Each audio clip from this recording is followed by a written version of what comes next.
What is going on, guys? DBG here, and this is a video that I've kind of made for I made it a few times. I talk about it all the time on stream. I talk about it on Twitter, but kind of the conversations really came out again today because we've gotten more super packs in the last week than anything else. Which I'm going to touch on that. I'm going to touch a little bit on that, by the way, kind of later. There's a little bit on that, but there's one like very, very specific thing that people are kind of complaining now about, which is like the consistent free grindable content, which I've been talking about since day one. We're going to go watch a video from Ty. He's actually just released it. So I'm going to release a video a couple of hours later. So I'm going to take, like, I very much know why 2K are doing what they're doing. I've said I personally believe it's a complete wrong decision. And I do not think the data backs up their decisions in any way.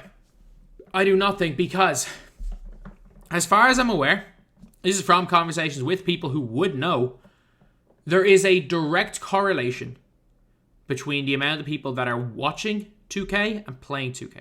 So when we see a dip, and I don't mean like watching series, like even if 2K is on a downturn, people will watch Henry's series for entertainment purposes. People will watch a lot of certain videos for entertainment purposes.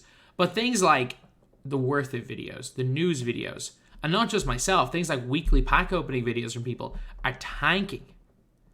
So it's like, the interest isn't there right now.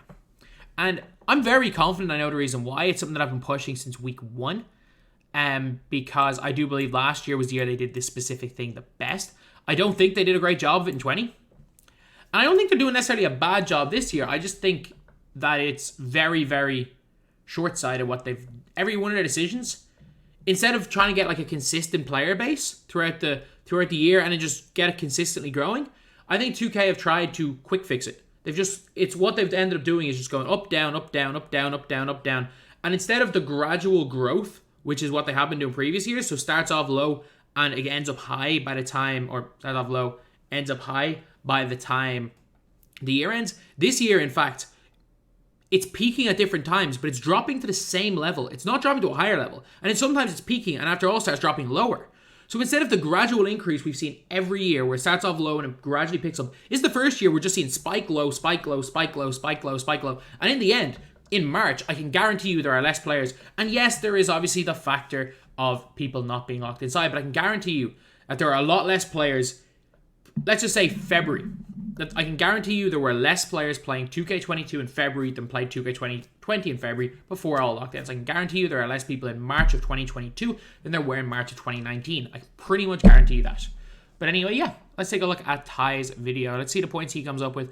I have a general idea. He's like, we are missing this content. And I agree, but we're not going to get this content, and I'm going to explain why we are not going to get it. I don't agree with what 2K have done, but they've gone a different direction this year, and they seem to be sticking with that direction.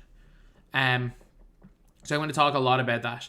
Because again, there's going to be a video later talking about like specifics of how 2K can better release content, but this is just going to be specifically about the daily consistent, or not even daily, consistent grindable content, which we've not seen. We've just seen big batches every couple of weeks. So let's have a look. What is good, yo? It's your boy Ty back here with another video. And in this video today, we're going to be talking about NBA 2K MyTEAM and what needs to be happening in the game, and just some ways that 2K needs to kind of go to improve, just kind of not just the reputation of the game, but just improve the game overall. Now we're going to be talking about all that in this video today. Before we dive any further into that, if you are new to my channel and have not yet, make sure to smash that subscribe button as we are on the road to 90,000 subscribers. So what we're going to be talking about is last year, okay, kind of how the game evolved, first of all, and then, you know, what made it so good, okay? And I think what started was in March, okay? I think that's when everything really started. Because Season 5 started. And one of the main points that he's going to make is about the whole, there was like TTO lock-in players. That's not a thing if I don't rant on it for 2 days, not even 2 days straight. If I don't make rant videos, that's not a thing. Like, we can talk about how that was a great thing that 2K did by putting those things in, like, by making, like, the TTO cards. Remember the original owners to lock in for players? They were only in packs. Like, that wasn't intentional. It was a happy accident that Season 5's grindable content was so good. That was a happy accident. Well, it wasn't even a happy accident. It was a thing that ended up being a happy accident because I went berserk to the devs. Like, anyone before I got kicked out of whatever the next Vegas program, again, first person to be kicked out. I think I was the only person to be kicked out for like 8 months. I was in there. I went berserk. And then it got changed within an hour. Prior to March, you look at, the content drops. We got 2 to 3 a week, or 2 or 3 a week. It wasn't great, but it wasn't bad. Anything crazy. I would say no, it wasn't anything crazy. It wasn't great. It was something to at least keep us on our toes, okay? And then in March, they did something that started off terrible, but then turned out to be great. What was that, okay? It was the cards that they dropped starting on Wednesdays. I don't know if this is the first one, but I'm thinking this is the first Wednesday drop. It was Tuesdays, wasn't Wednesdays. And it was just random players, right? It was legitimately random players. So one week we get, you can see here. It wasn't random. It was like Spain promo. But then I just laughed so much when they had the Australian promo and they didn't have Paddy Mills in it, who's like a hero for Australia, but they put in RJ Hampton, who's American. Like, what? And on the all-time Spain team, Kyrie Irving started for the all-Australia team. I get it, he was born there, but I'm not entirely sure even as a passport. And Wally Zerbiak, for some reason, was on the Spain team. You could make 13 actual Spanish players, but they put Wally Zerbiak on the Spanish team for some reason. The Spain promo, and the next week, like, the Germany promo, but you just get these new cards. And, well, what was it, okay? Well, it was just random cards. This was flash glitch card as well as flash cards, but here's what ultimately you had to do. So let's just say... This ended up being a good thing. Dennis Schroeder was in the exchange. Now, what started off happening was you'd have to put an original owner Maxi Kleber as was Hartenstein and lock those original owner cards in for Dennis Schroeder. Now, that got a lot of hate in the community. So then what 2K decided to do is they decided to put Maxi Kleber as well as Isaiah Hartenstein on boards, and those guys could be locked in for the Dennis Schroeder. Now, it ended up being great. The different things. Now, first of all, it gave us something more on triple threat boards for people to play for, okay? It wasn't just, they were really easy to get as well. Play for and it just gets old. It gave us some new things that you can grind for because Kleber, for example, sold for, 4,000 or 5,000 MT. It also gave you the chance. Like, Hartenstein was on the earliest board. So, like, you could get one of these two guys in every game. So, people were playing a lot of TTO. This was great. To lock in for a better, card, normally a better card in like a Dennis Schroeder, for example. And this was every Wednesday. So it was a drop, right? That yes, you could just buy it, buy packs or whatever and get Dennis Schroeder, but it was grindable content as well. And it went on for a while. We had different promos that every week in season 5. What it ensured is every Wednesday we would get Tuesday content. And again, it didn't go on, I don't think, for that long. I think, by this. It was Tuesday, wasn't it? Am I not wrong that it was Tuesday? But season 5 was also 5 weeks, which was great because you actually were able to make shorter seasons.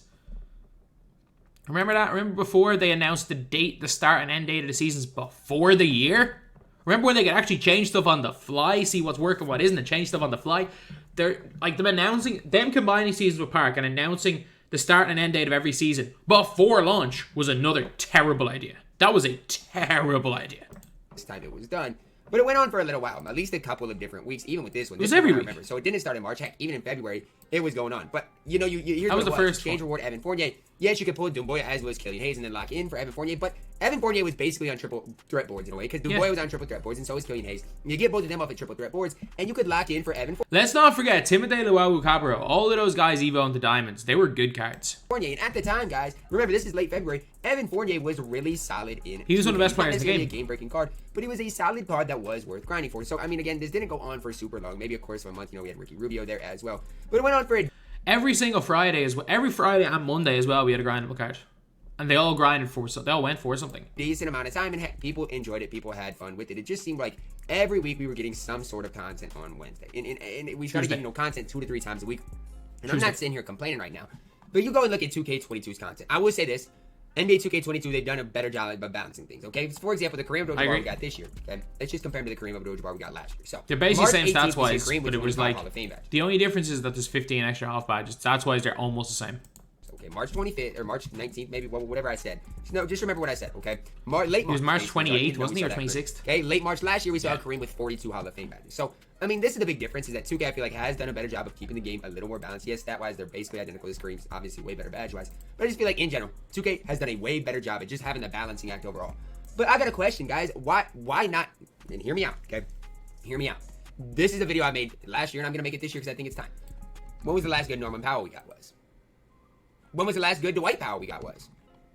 Okay? This is a problem, okay? We've got all these different cards in 2K. Real life players that we just don't have better versions of. And that's the problem I have. Heck, even such as like a Robert Covington. Why not put a diamond or pink diamond grindable Robert Covington on triple threat, or, you know, as an exchange reward with content? It's just, it makes no sense to me. You know, even like a Jalen Noel. I'm just saying Jalen Noel because I like the Timberwolves. We don't really have a decent Jalen Noel. We have one, the Ruby, but why not give him another card? What about Jordan McLaughlin? What about Naj Reid? I mean, these are cards. Okay, so I'm going to give the honest reason why this isn't the case. Because, again, we got to look at this. We think it's really easy to just put cards into the game. It's not. From talking to He Who Shall Not Be Named, the developer, around the time of the initial Spotlight Sims, putting together that apparently was a serious amount of work. So this is not easy. Putting together any of these big batches of cards are not easy. So in terms of manpower, in terms of ability to add stuff into the game, 2K don't have the ability to simultaneously add these consistent big grinds and small grinds. They have chosen the former rather than the latter, but I think the latter is what we need. I think that consistent small grinds with the occasional big grind is better than one big grind every 3 weeks than nothing for 3 weeks. It's bigger than that. Moments in a month. This Moments in a month ends in the middle of April. I get it. More than likely what's coming on April the 12th is Moments of the Season. I get it.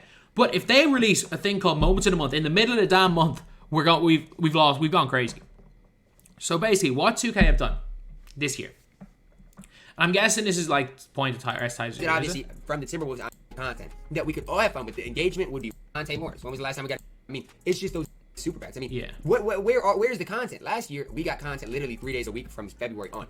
No, season six was dull. Season 6 was dull. We got like season 6. We got like the challenge. We had to find out who the players were. It wasn't that bad. Really wasn't that bad. It wasn't good either. So basically, 2K have had to make the choice. We get a large grind, whether that be spotlights, moments of the month, the hunt for glory, Jason Tatum type thing, the all-stars. We get one of those grinds every 2 to 3 weeks. We get 2 of those grinds. Let's just say we get 2 of those grinds a season. I'm pretty sure every season we've gotten...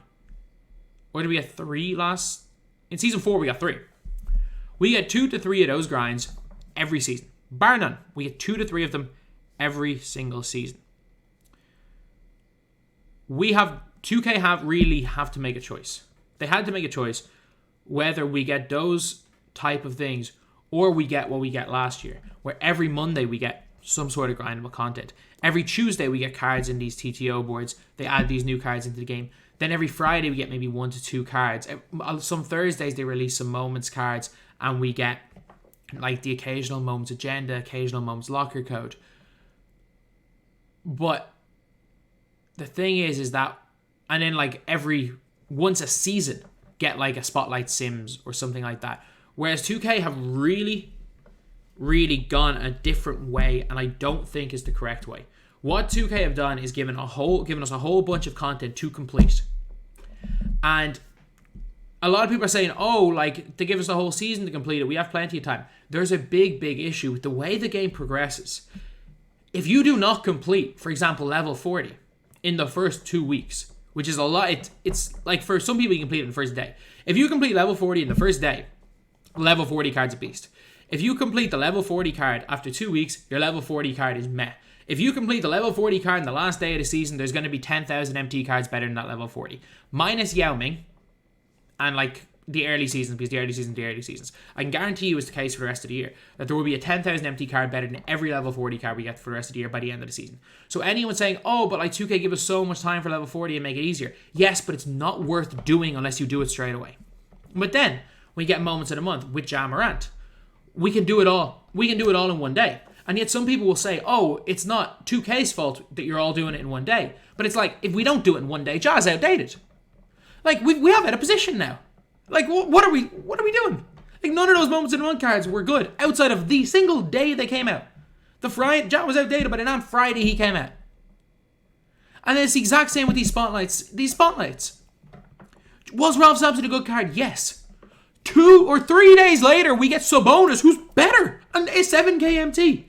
So unless you do these grinds the literal day they come out, they're not worth doing, because for 10,000 MT, you're getting a better card. And that's my big issue, is that The grinds, are the grinds easy? Yes. Are there plenty of grinds? It's not the amount of content. The amount of free cards we have gotten this year is more than any other year, and that is not questioned. That is not up for debate. It is the amount of the free cards. So many of the free cards are absolutely useless. So many of the free cards are only good if you complete them on the day. We've got the old heads in the community being like, oh, you're complaining about the lack of content, but they give us all these and you just do them straight away. No, I haven't even done these cards. But you know what? Like, if they broke up these grinds into, like, instead of giving us 20 cards once a month for moments in a month, if they give us moments in a week, once every week, and they give us 5 cards every 4 weeks, and every 4th week you can vote on, or give us 5 cards and 1 reward, maybe it'd be like an opal or a pink diamond. Let's say opals now because we have dark matters, and then whoever the 4 opals are, you get to vote on whoever the dark matter is going to be. Then you need to use those 4 opals, or you need to use a combination of those 4 opals in a load of triple threat challenges to get the dark matter.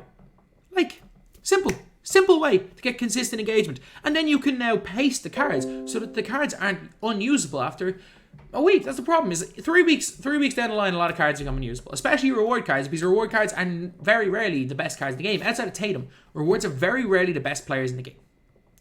So what ends up happening is that these rewards, by the time the rewards vanish, so people are like, oh, you should take your time on these grinds. What's the point of taking your time? Because if you take your time, the cards become useless. If you don't take your time, a lot of time you get a good card.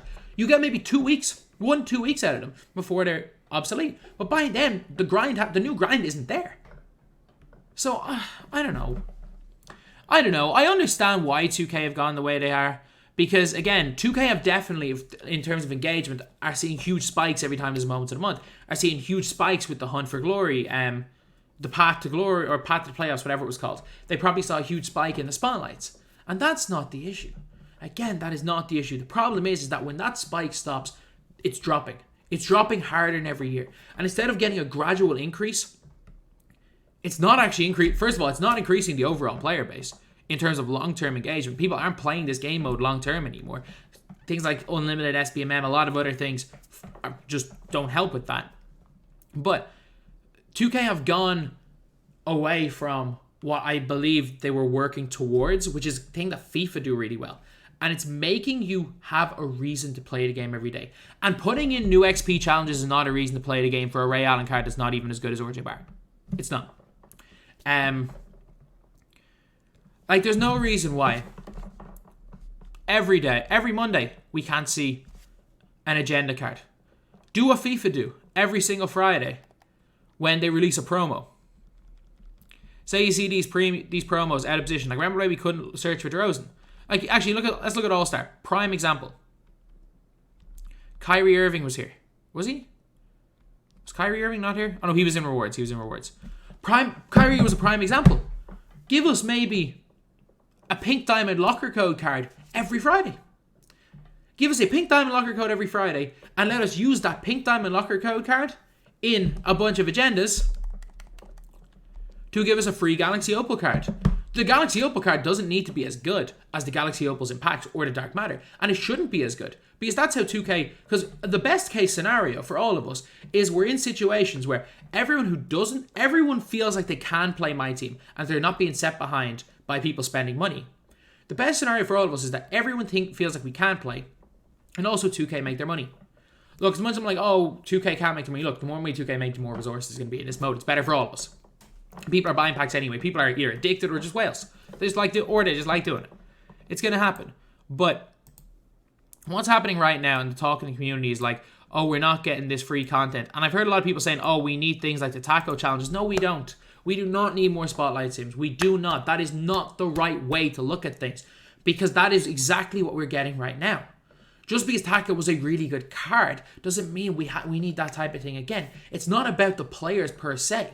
Like last year, was Schroeder that good? No. Was Rubio that good? No. But it was something to consistently do. A lot of the reward cards last year were bad. Outside of Kukoc and Jaren Jackson Jr., were any of those cards on Fridays good? Those mystery cards? No. But it's fine. We had something to do. Those limited LTE challenges we were so hyped for on the weekend. Outside of Christian Wood and Millsap, were any of them any good? No. But it was something to do.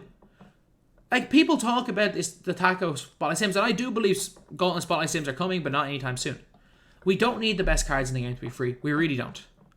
But if you're going to give us not very good cards, we need more consistent cards. We don't need a huge 25 batch of cards where 20 of them are useless 2K.